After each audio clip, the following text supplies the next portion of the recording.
Hey everyone, welcome to the Oasis Podcast. I'm your host, Miss AJ. Thanks for tuning in. An oasis is something that provides refuge, relief, or a pleasant contrast, and that is exactly what you will find tuning into the Oasis Podcast. This is a space where I and special guests will be cultivating intentional and honest conversations about life's journey. Subscribe everywhere you listen to podcasts and watch us on YouTube now. Hey y'all. Hey. Welcome to another episode of the Oasis Podcast. I am grateful that you guys are here with me on another episode, joining me and tuning in again. I'm literally trapped in my car. My toddler's asleep and she needs his nap. So I ain't fit to move. So I said, you know what? Let's make this time a good use of my time. And so why not record an episode? Like I said, I am committed to getting these episodes to you all on a timely basis. And so here I am. So if you hear some noises, you might hear some snoring because sis is snoring loud. Just know what that is, all right? And so how is everyone? I hope y'all are well. I don't know about y'all, but despite everything going on in the world and around, I feel really hopeful. I feel joy-filled. I feel positive, and it feels amazing, honestly. I had a wave of this feeling late last year, and then it went away, knocked my ass down hard and disappeared. But then now it's coming back, and I feel really, really, really, really happy about that. And so I'm riding this wave, and I'm gonna let myself stay in this positive space, as opposed to the old me would have been like afraid to enjoy the moment because I would be anticipating something negative happening. So I don't know if it's just me, maybe because the weather's getting better, it's officially, springtime. I don't know what it is. It could be planets, it could be astrology. I don't know. But I feel like it's something that's really brewing, not only around me, but like in the pits of my soul. Like I just feel goodness, just brewing. So let me know if it's just me. And today's episode, I am dropping another things I've learned to be true. And one thing I've really learned to be true, and I think we probably have heard this maybe in different ways or maybe not, but I feel like I've heard it maybe said a little bit differently. But for me, what I've really learned over these past couple of years is that you have to die. Parts of you have to die in order to be who you're destined to be, right? A lot of times we look at death and endings as a negative thing, when the reality is a lot of time something new cannot begin until something old dies, and the ending doesn't necessarily have to mean that whatever needs to happen won't happen, So follow me for a minute. Me personally, I've been a person, definitely in the past. I don't think in these past. When I say in the past, maybe prior to 5 years ago, I hated change. I didn't like, endings. Now, probably in my 30s, it probably started where I really started accepting change. But it was something that I dreaded. Like, you want to give me anxiety quick and easy? Are you feeling overwhelmed by the demands of life, motherhood? At AJO Consulting Services, LLC, we offer comprehensive wellness services that include personalized coaching, doula care, consulting, and personal professional development to help you navigate this beautiful yet challenging phase of life. Our services are designed to support individuals and communities, especially women, birthing people, and families of color, in creating a more joyful and stress-free experience. From family planning to postpartum care, we provide the tools and resources you need to thrive. Let AJO Consulting Services help you prioritize your well-being and create a healthier, happier future for yourself and your family.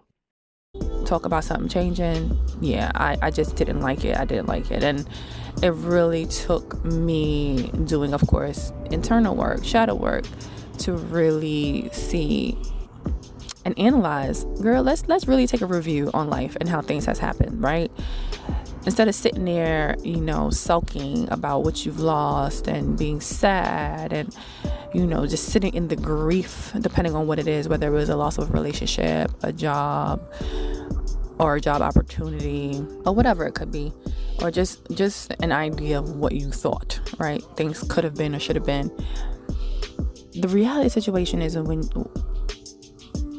you look back on what you thought you wanted, but it was taken away from you, quote unquote, you ended up with something better. So why do you have this resistance to change? And I really had to sit with that. Like, what is the issue? What is the fear? And of course, it is fear, but why and where is the fear coming from?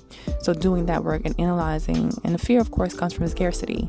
You're afraid to let go of what you have because you don't know if something new is going to come back, right? Or come to you, right? As if that person is going to be the only person in the world, and that ain't the case. Or if that opportunity is going to be the only one, or if whatever the thing that was taken out of your life, or even if it's deeper in the sense of a mindset, a behavior of how you are or were, or whatever the case is, being afraid to let that go and evolve, letting that part of you die because you don't know what the new is going to be, right? And so that makes you afraid, that makes you hold on. To be really, really descriptive, you're holding on to dead weight. You're holding on to a decaying carcass. You feel me? Like, really visualize it like that. You're holding on to something that's decaying and dragging it along, as opposed to just cutting your losses and letting it go. And after really sitting with that thought and that notion, I started embracing change more, and now coming to a point of embracing change. You know what I mean? It doesn't mean that, the immediate default response isn't a little bit of anxiety or nervousness, but it doesn't last long. And I think that's still a good response to have, because it helps you, analyze things a little bit, maybe think about things in a way that you probably haven't or need to, right? So you can be prepared, but not sitting and dwelling in it. And I am, again, in another phase of life, or another space of life, where a lot of things have died and gone away, and I am evolving and changing. And it started, with my pregnancy, and then becoming a mother. And in so many ways, career-wise, business-wise, so many things had to die away for me to evolve and become who I needed to be, and to see me as the person I needed to be seen as. You know what I mean? Is that shit easy? Of course not. The shit is hard. Like, it's super difficult. But I think it's harder, again, sitting there holding on to that dead weight, literally. Like, you just really visualize you dragging a dead, decaying body, right? And that body just resembles, that relationship that you should have let go of. And whether it's a romantic relationship, or a relationship with family, or a friend, or whatever the case is, that job, right? Dead-end job that you need to let go of. Whether it's your mindset, your trauma, all that stuff that you're just holding on to, and it's dragging and it's dragging and it stinks, right? It's just ugh. And what is that going to do? It's going to repel people. It's going to repel other opportunities and things, because you literally are blocking your own blessings by holding on to that dead weight. And I felt the need to, and felt compelled to, record this episode about this particular thing, because this theme just kept coming up for me in my journey post pregnancy, and what I've been going through and evolving through. And now, and that I'm in this new season, is like parts of you had to die. I know I mentioned a lot about grieving my non-child, how do you say this? My non-child having life. I don't know, child-free life.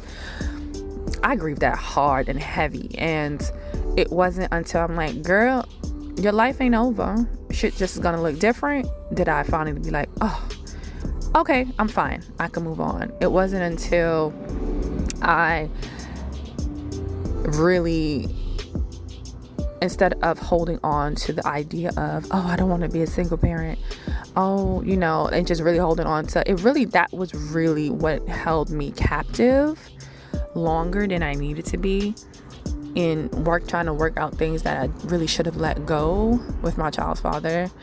It wasn't until then until I said, and there could be worse things.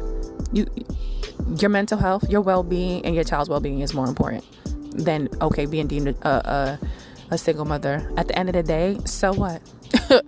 Tons of successful people have come from single mothers, just like there are tons of unsuccessful, emotionally just immature, codependent people have come from two-parent households. And that's not going to be the end of your story. Single motherhood is not the end of your story and the things you have to accomplish in this world. And so it wasn't until I shed that layer that I really feel free to do what I know needed to be done for myself. And ever since then, literally the trajectory of my health, my mental health, and opportunities in my life really just started moving. And so same thing goes for, when you are ready and you are deciding, like, you truly, truly want to be in real partnership, in a true committed relationship, to be a wife, singleness has to die. And a lot of people are. Are you seeking guidance and support in life on your motherhood journey?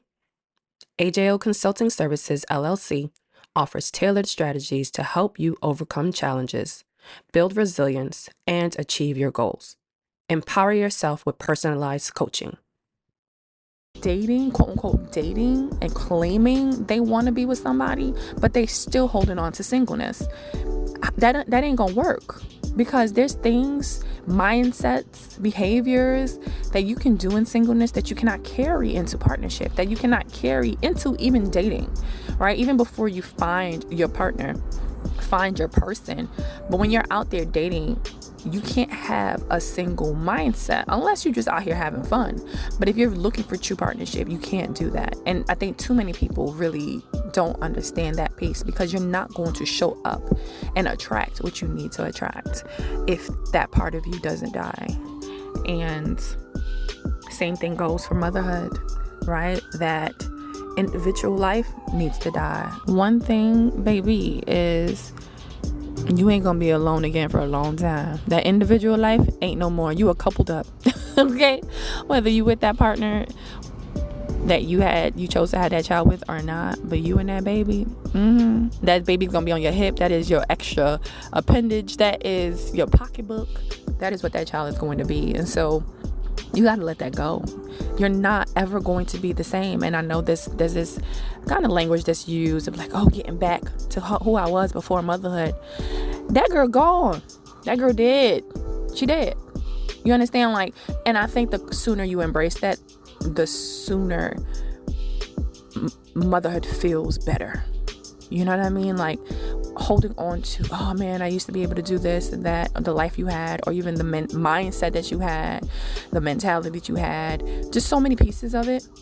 You trying to hold on to that is just going to make your experience so much harder, instead of being like, you know what, there are going to be elements of you that are going to be the same, that hasn't changed or will quote unquote revert back. But overall, you're not the same person, and that's okay. Like, that's a beautiful evolution. Granted, do the best you can to let that evolution be positive and let it be that you have gotten better. But you're never going to be the same, because that part of you has died. You're no longer a single woman. you are a mother now. You're no longer, living a particular type of life when you become a wife. Like, you no longer be living unemployed life when you got a job. Like, it's just so many things that will be so much easier if you really truly let go, let that old part just be deceased, honestly. And I felt the need to share that message for my viewers because it's something that really, really unburdened me when I thought of it again. I've been doing it for the past few years, but in this season in my life, really thinking about it in that way, I needed to relearn that message. And the way it just took off a load off of my shoulders, off of my spirit, and to embrace, the things that I know that's coming from me. And that's another thing of those of us who are spiritual or religious, those who believe in a higher being. You can't be trying to pray for things, ask for things, manifest things, but expect things to stay the same, right? Or to not shed parts of yourself. Like, for another example, you want to lose 10 pounds, but guess what? You're probably going to need a new wardrobe, right? Like, you're going to have to let go of some shit. And that means you had some real banging, really nice outfits that you probably won't be able to find again, right? Because of when you bought them or where you got them, because you lost these 10 pounds. Now, these 10 pounds were necessary for your health, right? For your growth. But there was a sacrifice that had to be made, right? And so just really staying in that vein of just thinking about the things that you are praying for, the things that you are asking for. Understand that parts of your life will have to die and shift and change and evolve and just have to be thrown away so that you can actually see and get the things that you're asking for. And I think that that's a message for someone of what is it that you are still holding on to that's really blocking what you're asking for. What dead weight, what is dead in your life that you need to just leave alone? What part of you that just needs to die so that your blessing can come in? Let that be food for thought. Till next time. Thank you for tuning into this week's episode of the Oasis Podcast. I hope you were able to find something that resonated with you on your journey. Don't forget to subscribe anywhere you listen to podcasts and YouTube. Rate us and leave us a review and comment on Apple Podcasts, iTunes, and YouTube. Share your favorite episode and like us on Instagram and Facebook. If you have any questions, comments, want to be a guest, or any show ideas, contact us at ajaysoasis@gmail.com. That's AAYJAYSOASIS@gmail.com, or direct message us on Instagram and Facebook.